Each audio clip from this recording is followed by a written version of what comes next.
Mesti minta tadi ke depan sikit baru sedap ceramah. Kalau jauh-jauh saya jaga seorang-seorang je.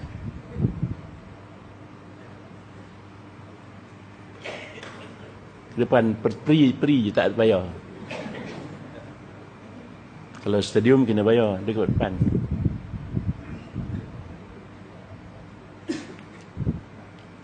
Alhamdulillah, kita lihat bahawa manusia itu terbahagi kepada 3. Yang pertama, sibuk dengan dunia dan akhirat. Yang kedua, sibuk dengan dunia. Yang ketiga, sibuk dengan akhirat. Yang pertama, disibukkan dengan dunia dan juga dia sibuk dengan akhirat. Yang kedua, dia sibuk sangat dengan dunia, lupakan akhirat. Yang ketiga, sibuk dengan akhirat, lupakan dunia. Dan juga pembahagian manusia ada 3. Yang pertama, ashabul maimanah, puak kanan. Yang kedua, ashabul masy'amah, puak kiri. Yang ketiga, as-sabiqun as-sabiqun, yang berlumba-lumba untuk berbuat kebajikan dan ketakwaan. Dalam ilmu tasawuf pula, kita dibagikan juga kepada 3. Yang pertama, salim. Yang kedua, rabih. Yang ketiga, khasir. Yang pertama, salim, yang sejahtera. Dia buat yang fardu saja. Yang sunat, dia tak buat. Pernah sahabat bertanya kepada Rasulullah SAW, "Ya Rasulullah, saya semayang 5 waktu cukup. Yang wajib-wajib saya buat. Yang sunat saya tak buat langsung-langsung. Apakah saya masuk surga atau tidak?" Nabi jawab, masuk. Ada harapan itu. Yang kedua, rabih, yang untung. Dia buat yang wajib dan buat yang sunat. Wajib pun dia buat, sunat pun dia tak tinggal. Ini orang yang beruntung. Yang disebut tadi, as-sabiqun as-sabiqun, yang berlumba-lumba untuk buat kebajikan. Apa-apa hal, dia dulu. Nak bersemayang, berjamaah, dia awal-awal saf yang ke depan. Kita kalau boleh datang awal, duduk saf yang depan. Ya lau ya'lamun nas ma fin nida was safil awal thumma lam yajidu illa ayastahimu lastahamu. Kalau sekiranya kita tahu kelebihan azan dan kelebihan saf yang pertama, kemudian tak dapat, melainkan cabut undi pun undilah, kan nak berebut-rebutkan, dapat duduk di hadapan. Kita bayangkan kita pula, kita tak berebut duduk depan pun, sampai awal duduk belakang sekali. Sama juga nak dengar ceramah, duduk belakang sekali, tak nak duduk depan. Bukan orang sini, tempat lain ni. Begitu. Allah berfirman, fastabiqul khairat, berlumba-lumbalah untuk buat kebajikan. Pasal pahala saf di hadapan dan sebelah kanan. Kalau dapat semayang, saf yang ke depan sekali, sebelah kanan. Dah penuh, baru penuhkan sebelah kiri. Itu kecil aja hal. Dan kita laksanakan 4 perkara. Sembahyang, baca Quran, zikir, dan sedekah. Prinsip dia. Sembahyang 5 waktu. Yang penting sembahyang 5 waktu itu, yang pertama awal waktu. Yang kedua berjamaah. Yang ketiga khusyuk. Yang keempat, jangan ceritakan kepada orang tentang ibadat kita itu. Jangan riak. Dan jangan ujub. Ujub itu artinya kita rasa hebat aku. Tu. Orang tak tahu, kita je tahu. Kita rasa dalam kampung ni aku seorang yang hebat. Tu ujub panggil. Ujub siapa pun tak tahu. Kemudian sum'ah. Sum'ah suka dipuji. Suka orang tahu. Contohnya kita nak semayang. Kita semayang tahajud. Satu hari orang tanya, malam tadi hujan tak? Elok-elok saya habis semayang tahajud, hujan. Saya tak tanya pun. Saya tanya hujan ke tidak. Sama juga kalau kita sembahyang asar pukul 7 malam, 7 petang, dekat dengan maghrib dah. Orang pun telefon rumah. Anak jawab, bapak mana? Bapak sembahyang asar. Celaka betul dia tu. Malu dia sembahyang lambat. Tetapi apabila dia sembahyang duha, orang telefon pula, bapak mana? Sembahyang duha. Suka hati dia. Itu riak. Suka je. Ingat, kita solat itu lillah.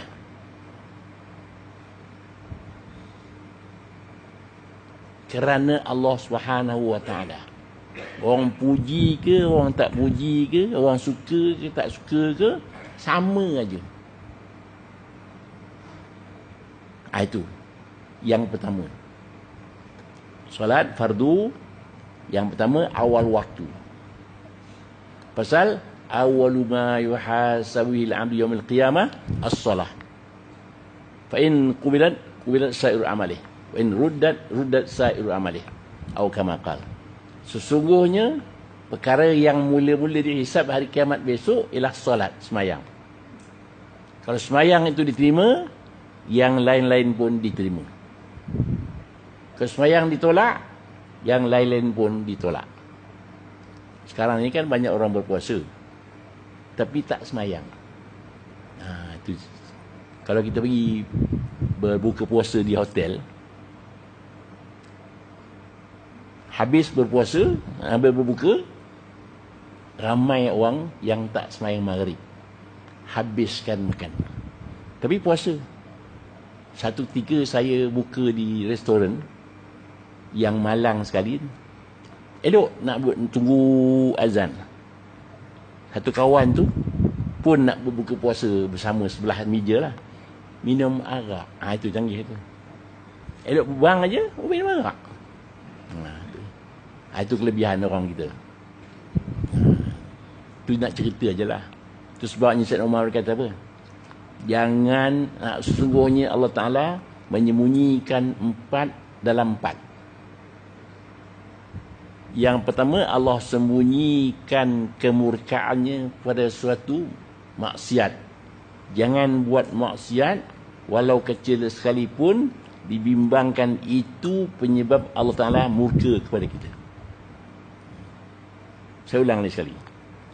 Jangan buat maksiat walau kecil sekalipun, dibimbangkan itulah penyebab Allah murka kepada kita. Tak tahu. Nak cerita, baru, bukan baru ni, setahun 2 tahun lepas lah. Kawan saya cerita. Kawan dia ajak semayang. Dia kata apa? Kubur masing-masing. Ringkas ceritanya, dia pun mati. Dia pun mati. Yang mengata tadi tu. Masuklah USM. Tahu USM? Tahu? Tak tahu kot. Unit simpanan mayat. Bukan Mesti Sains Malaysia. Unit simpanan mayat. Disimpan dari situ sekejap. Antara nak bawa ke kubur. Tumbuh giginya. Taring. Itu zaman moden, bukan zaman dulu tu. Zaman moden. Cerita ni setahun 2 tahun yang lepas. Jangan memperhinakan solat. Sama juga, satu orang jumpa saya di pejabat. Ustaz, saya mati rasa tak apalah. Saya kata, apa hal pula? Saya tak tahan. Zakar saya panas sangat. Terlalu panas. Pasal apa? Saya lewat isi saya malam tadi. Allah Ta'ala turunkan bala terus. Tu.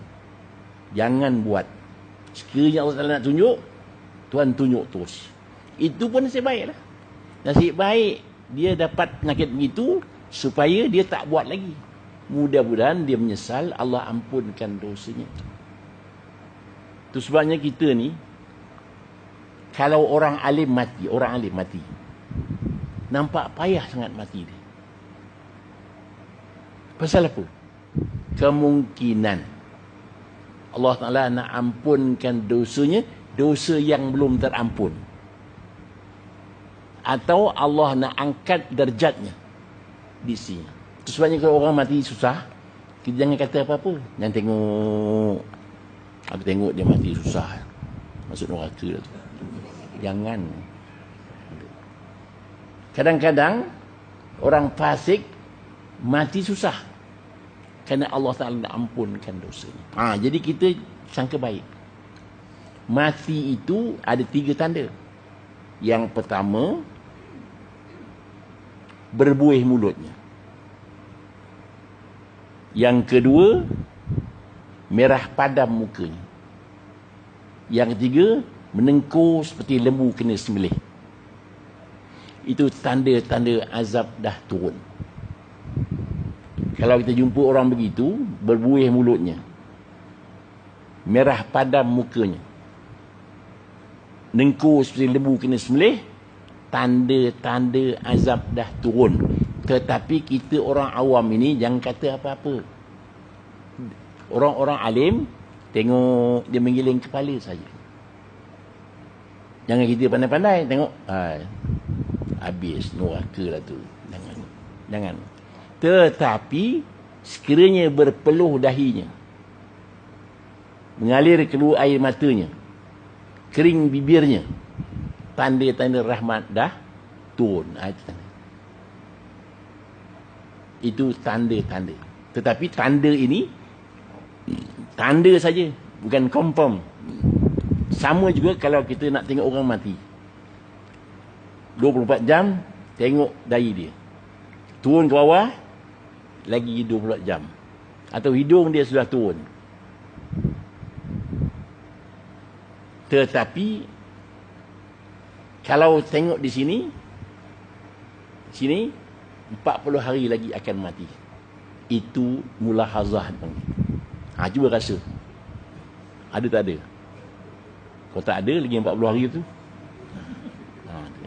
Sini, di sini. Sini. Saya ada lagi. Tu. Itu dia. Itu tanda-tandanya. Saya dulu ni, saya masa muda-muda, rajin tengok orang begitu.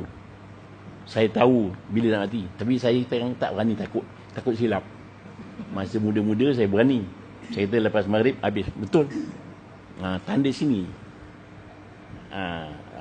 Saya ada lagi. Itu. Begitu. Begitu dia.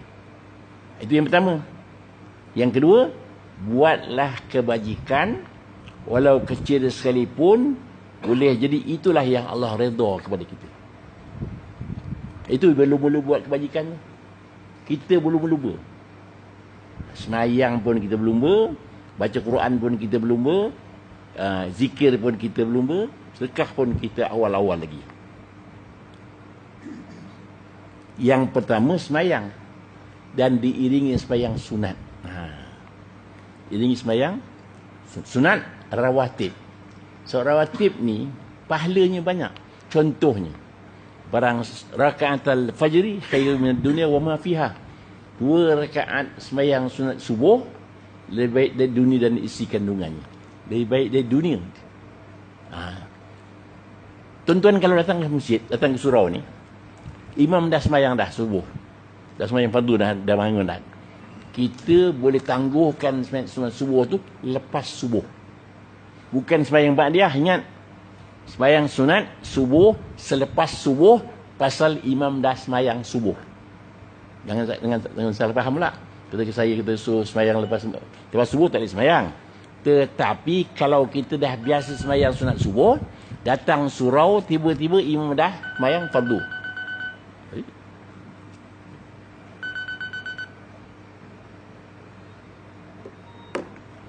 kita boleh semayang sunat subuh itu selepas subuh. Niat tetap semayang sunat sebelum subuh.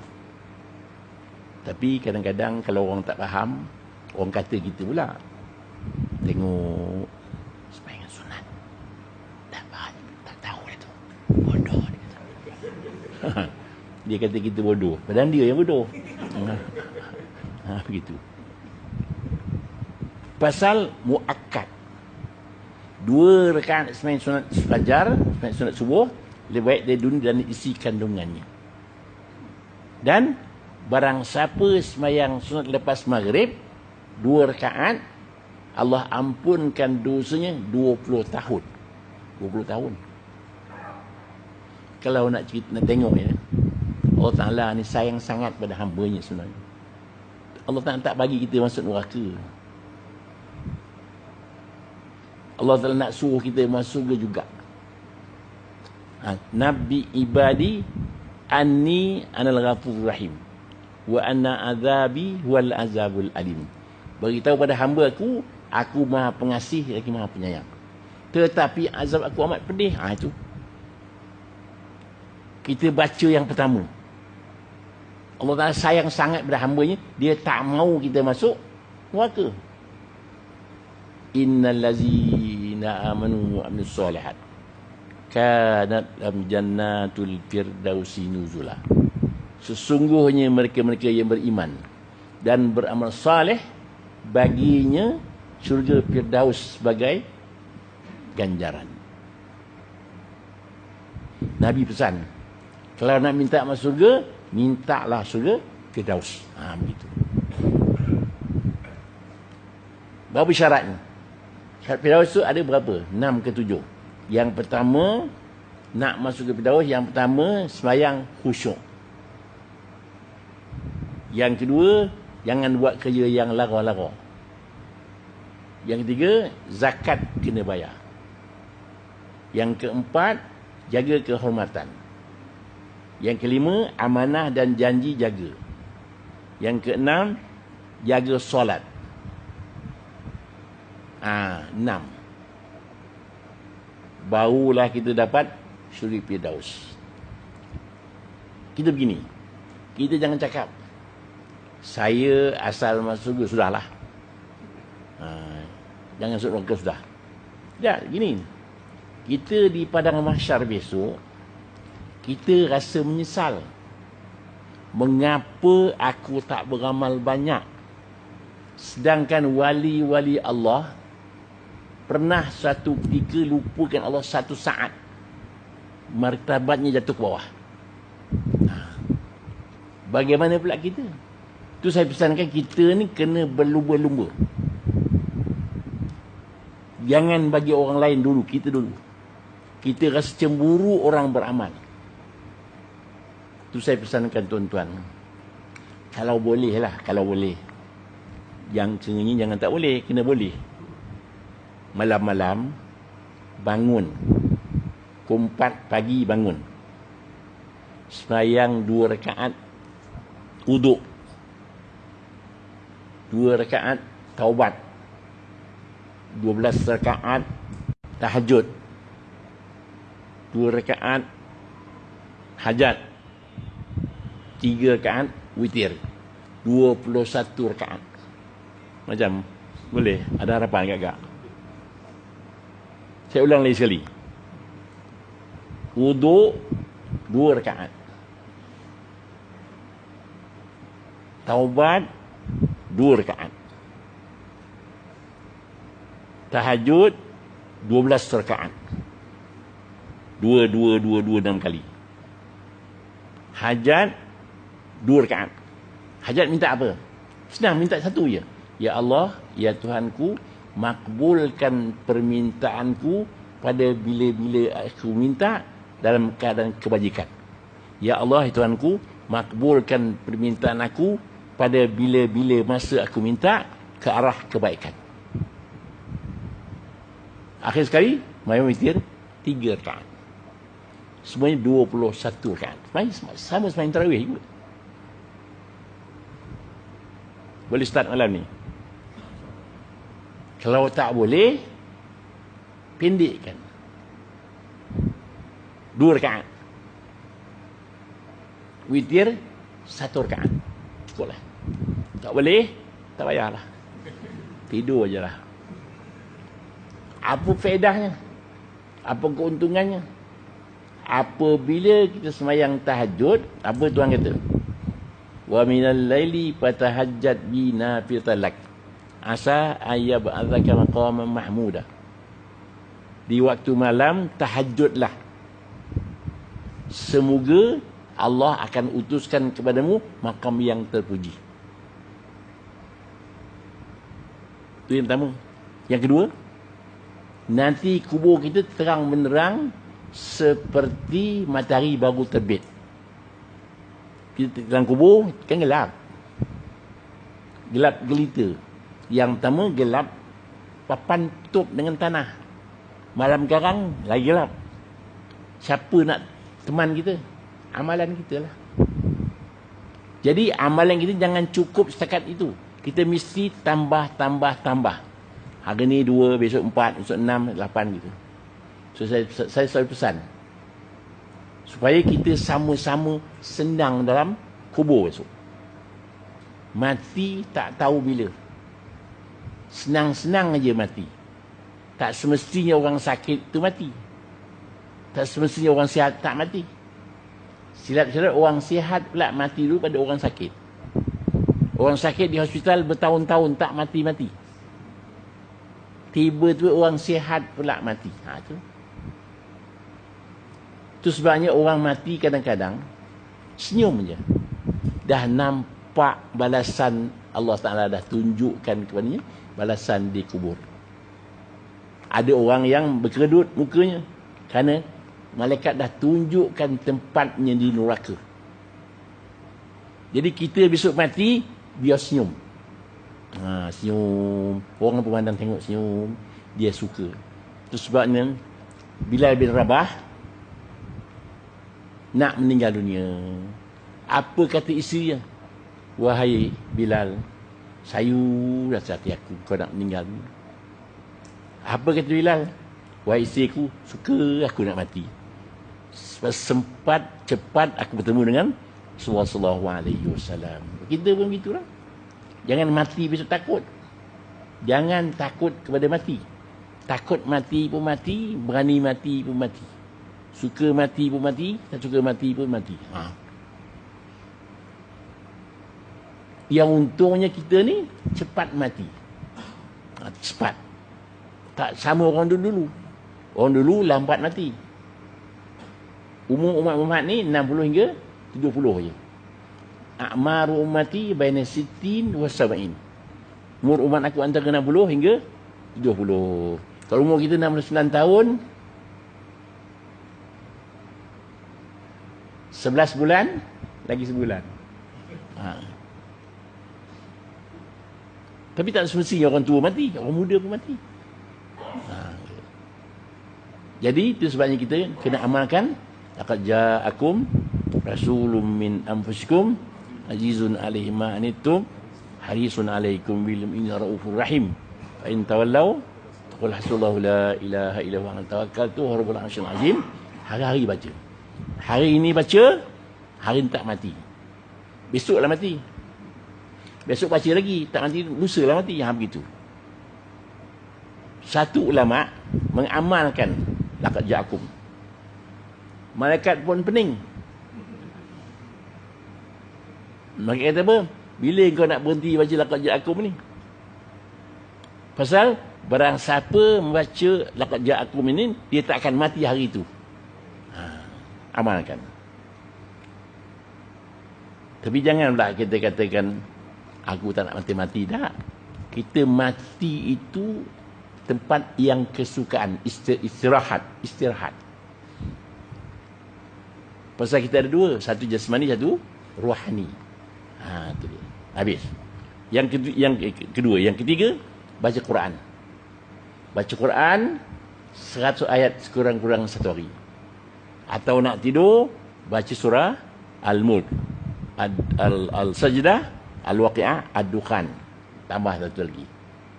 Pagi-pagi, surah Yasin. Malam Jumaat, Al-Kahfi. Dan setahun sekali, sekurang-kurangnya tamat 30 juzuk. Kemudian zikir. Zikir ni macam-macam cara boleh. Ikut Imam Ghazali, hari Jumaat, Ya Allah 1000 kali. Hari Sabtu, La ilaha illallah 1000 kali. Hari Ahad, Ya Hayyu Ya Qayyum 1000 kali. Hari Isnin, La haula wala 1000 kali. Hari Selasa, selawat 1000 kali. Hari Rabu, istighfar 100 kali. Hari Khamis, subhanallah bihamdi subhanallahal azim 100 kali. 1000 kali. Kalau boleh. Tak boleh 100 kali. Tak boleh 50 kali. Tak boleh 10 kali. Tak boleh, tak payahlah. Begitu. Boleh. Sikit-sikit je. Ya Allah tu sekejap. Ya Allah, ya Allah, ya Allah, ya Allah, ya Allah. Sekejap je. 1000 kali. Mula-mula kalau tak biasa, 100 kali pun jadilah. Gitu. Yang akhir sekali, zikir tadi, Ya Allah, kita Ya Allah 100 kali, La ilaha illallah 300 kali, selawat 100 kali, istighfar 100 kali, hari-hari. Selawat itu kalau boleh, tiap-tiap petang, 10 kali aja. 10 kali petang, 10 kali pagi, jadilah. Kalau malas, baca sallallahu alaika ya Rasulullah. Sallallahu alaika ya Rasulullah. Begitu. 10 kali. Barang siapa membaca 10 kali pagi, 10 kali petang selawat, nanti Nabi akan beri syafaat di padang mahsyar itu. Syafaat. Itu yang kita nak. Kita fahamlah, kita ni beramal takut-takut Tuhan tak terima. Jadi bila Tuhan tak terima, susah kita. Jadi kita harapkan syafaat Nabi sallallahu alaihi wasallam. Habis kita balik. Jadi begitu. Jadi yang ketiga, as-sabiqun apa dia? Dalam Quran kata fastabiqul khairat. Berlumba-lumbalah untuk buat kebajikan. Yang akhir sekali sedekah. Sedekah itu kadang-kadang kita ni ada orang yang rajin beramal. Puasa rajin. Tapi kena kod. Itu masalah. Itu sebabnya kita ni kena jadikan diri kita tabiat suka bersedekah. Tabiat. Kalau hari Jumaat tung lalu tu standby lah RM1. Jadilah RM1. Tapi di segi akhlaknya, gaji kita RM5,000, bagi RM1 jatuh akhlak. Gaji RM10,000 bagi 50 sen, jadi jatuh akhlak. Ataupun orang datang ke rumah kita nak sedekah, bagilah, nyebuk je. Itu jatuh akhlak. Kan tidak ikhlas. Saya nak cerita satu kawan saya. Dia ni orang pemurah. Saya sesama keluar negara, dia belanja hari-hari. Minum. Bukan seorang, ramai. Rombongan tu 12 orang. Hari-hari minum. Baliklah dia ke Sabah. Dia orang Sabah. Satu hari datanglah minta sedekah. Dia tak bagi. Lepas tak bagi tu dia menyesal. Dia suruh anak kejar balik orang yang bagi minta duit tadi. Dah tak ada, hilang ke mana. Malam tu terbakar rumah dia. Bapak dia yang lumpuh tak mati, dia pula yang mati. Itu sebab kadang-kadang orang minta sedekah ni tak tahu siapa. Malaikat ke. Pasal ada kawan saya cerita, di Mekah, satu orang ni hari-hari orang minta sedekah. Satu hari dia duit tak ada. Dia kata duit tak ada, rumah ada duit. Rumah lah. Dia pergi rumah. Dia bagi juga duit di rumah dia. Lepas itu, beberapa hari kemudian, dipulangkan balik duit tu. Tak tahu siapa yang sebenarnya. Orang ke, malaikat ke. Duit yang disedekah tu dipulang balik. Dia nak cuba. Itu sebabnya kita ni tak tahu siapa yang datang ke rumah kita, yang tak sedekah siapa. Kita bagi je. Wa amma bi ni'mati rabbika fa hadis. Adapun dengan nikmat Tuhan, ceritakanlah. Maknanya hadiahkanlah. Pasal kita ni silap. Apabila dapat duit, tak bercakap. Duit orang curi, orang surau semua tahu. Pasti baca Yasin. Dia dapat duit, dah dapat duit. Belum. Dah dapat. Hai, tak tahu bila lagi. Dah dapat. Dah habis dah. Tetapi bila dah hilang duit, minta orang surau baca Yasin. Minta pulang balik duit. Bila dia dapat duit, dia tak cakap. Itu sebabnya, kita ni nikmat Allah Ta'ala. Innallaha yuhibbu an yara athara nikmati ala abdih. Sesungguhnya Allah azan. Tak tahu. Terayah. Tangguh-tangguh. Sesungguhnya Allah Ta'ala suka melihat nikmat, kesan nikmatnya pada hamba-Nya. Bila kita dapat duit, sedekah. Rajin sedekah. Hari Jumaat. Kalau susah nak cari orang susah, hari Jumaat. Tung lalu tu, masuk duit. Tapi yang heran, bila tung lalu tu mengantuk pula dia. Itu heran tu. Tidur. Lepas tu, segar balik. Itu sebabnya surau-surau kita ni, duit tak cukup. Pasal orang yang silap, saya nak tambah sikit lagi. Kesilapan kita ialah tiap-tiap tahun ke Mekah umrah. Padahalnya orang miskin lagi banyak. Mana afdal? Afdal bagi orang miskin ke afdal bagi umrah ke? Afdal bagi orang miskin lagi. Umrah tu sunat aja. Tetapi bagi orang miskin tu fardu kifayah. Sekali pergi 8,000. Berapa orang miskin boleh senang makan? Berapa banyak tahfiz boleh dapat sekolah? Itu. Tapi susah nak cakap. Bila musim Ramadan, sebulan duduk sana. Berapa ribu habis. Sekali pergi Malaysia ni, berapa ribu orang. Katalah 10,000. Seorang 10,000, berapa ribu? Tak sejuta. Kita cek balik. Dia pergi, dipanggil sesuatu lebih utama. Contoh begini. Dia panggil fiqhul aulawiyat. Memahami mana yang lebih utama.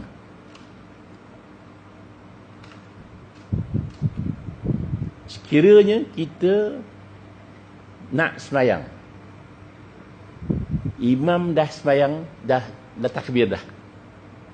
Kita baru nak sibuk ambil uduk. Sunat kita mengambil uduk satu kali saja. Muka sekali, tangan sekali, kepala sekali, kaki sekali, cukup. Pasal nak mengejarkan jemaah.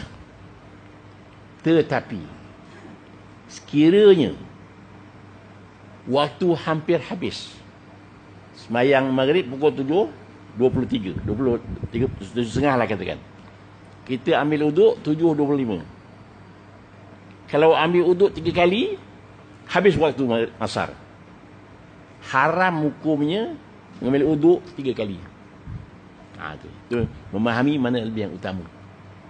Sama lah juga umrah tadi. Umrah kita boleh pergi setahun sekali atau 4 tahun sekali, 5 tahun sekali, tak apa. Lepas itu duit itu sedekahkan kepada fakir miskin. Tuan-tuan tahu di Kuala Lumpur banyak orang telefon saya mengatakan susah nak minta duit, pinjam duit, macam-macam masalah. Tak makan. Budak-budak Mesir ada yang tak makan seminggu sekali, 2 kali seminggu makan. Tak cukup duit. Jadi mana yang utama? Sedekah ke atau umrah ke? Tapi nak cakap orang marah lah pula. Sekian ni maklumkan. Habis. Tu balik-balik. Jadi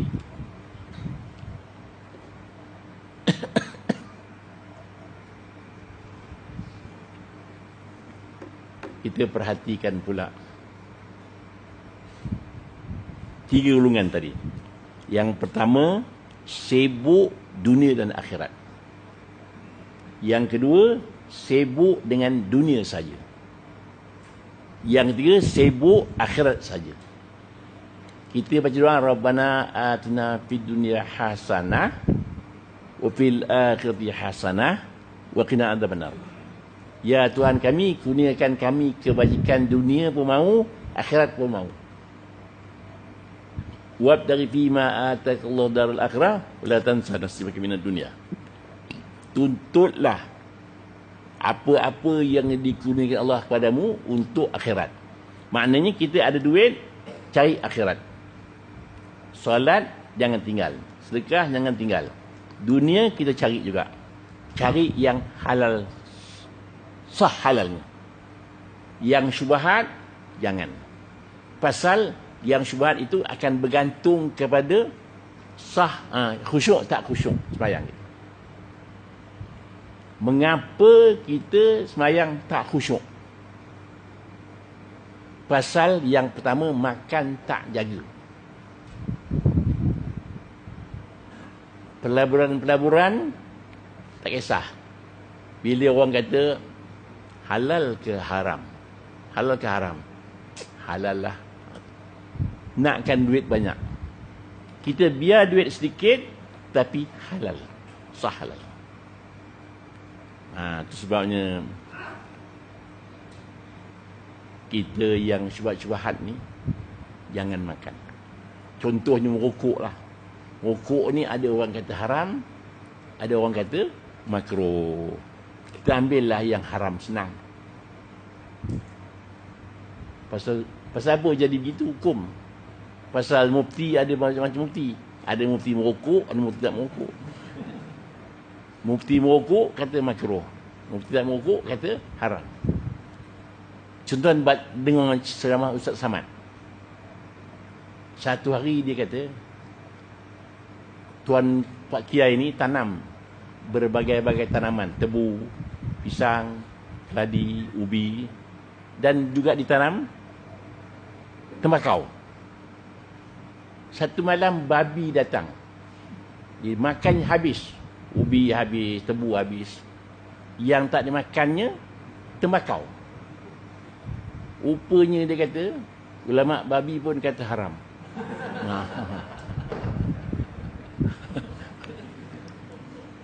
Cerita Ustaz Samad lah. Cerita Ustaz Samad lah, bukan saya cerita, dia cerita. Begitu. Itu saya pesankan tuan-tuan. Kita sekiranya kita nak berjaya dunia akhirat, dunia tak kisah. Yang penting akhirat. Pasal dunia ni sementara je, sekejap je. Besok lusa je. Kalau kita siapkan amalan kita besok di kubur, kepala kita di atasnya sembahyang. Kiri kanan zakat dan puasa. Kaki amalan-amalan yang lain.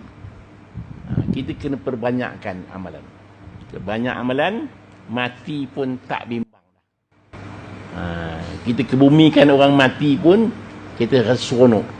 Sebab barang siapa memikul jenazah orang alim yang mati, Allah malu nak mengazab dia di akhirat. Itu tukang angkat mayat orang alim saja.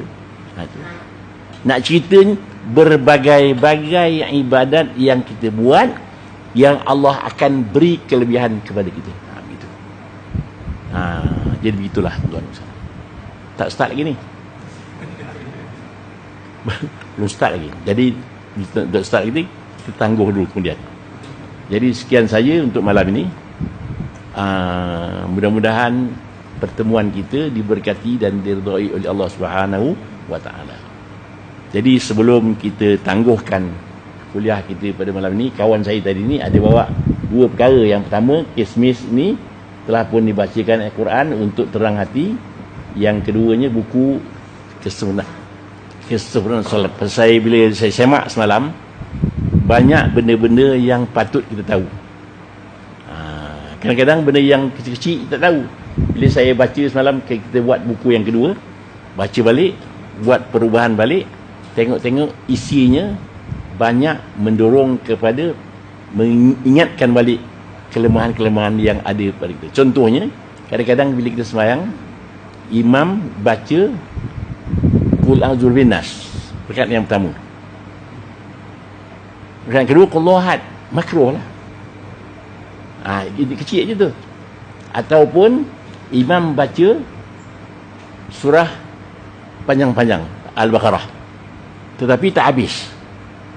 Lebih baik dia baca Alam Tarakai sampai habis, Li'ila sampai habis, daripada baca setengah-setengah Quran separuh jalan. Begitu. Itu kecil je. Tidak batal mayang, tapi lebih afdal membaca surah itu pendek-pendek tapi habis. Inna a'tayna pun sampai habis. Jangan baca surah Al-Baqarah, surah An-Nisa ke Al-Maidah ke, tapi separuh-separuh jalan. Tidak afdal. Sama juga kalau sembahyang tarawih, baca Al-Hakumut Takatsur, Qul huwallahu ahad, wal asri Qul huwallahu ahad. Tak cantik, tak digalakkan begitu. Melainkan orang yang sembahyang tarawih baca Quran dari awal sampai habis, itu lain. Itu saja dibenarkan. Begitu. Itu yang remeh-remeh lah maknanya. Jadi itulah maknanya. Mudah-mudahan kita dapat taufik hidayah dari Allah Subhanahu wa taala. Aqulu qawli hadza astaghfirullahal azim. A'udzu billahi minasyaitonir rajim. Bismillahirrahmanirrahim. Alhamdulillahirabbil alamin. Wassalatu wassalamu ala asyrafil anbiya'i wal mursalin wa ala alihi washabbihi ajma'in. Allahumma amnun alaina bisafa'il ma'rifah wa hab lana tasihhal muamalah fima bainana bainaka ala sunnah warzuqna sidqat tawakkuli alaik wa husnal zanni bik wamnun alaina bikulli ma yuqarribuna ilaik makrunan bi wafiyad darain bi rahmatika ya arhamar rahimin. Wa sallallahu ala Muhammadin wa ala alihi wasallam walhamdulillahi rabbil alamin. Wassalamu alaikum warahmatullahi wabarakatuh.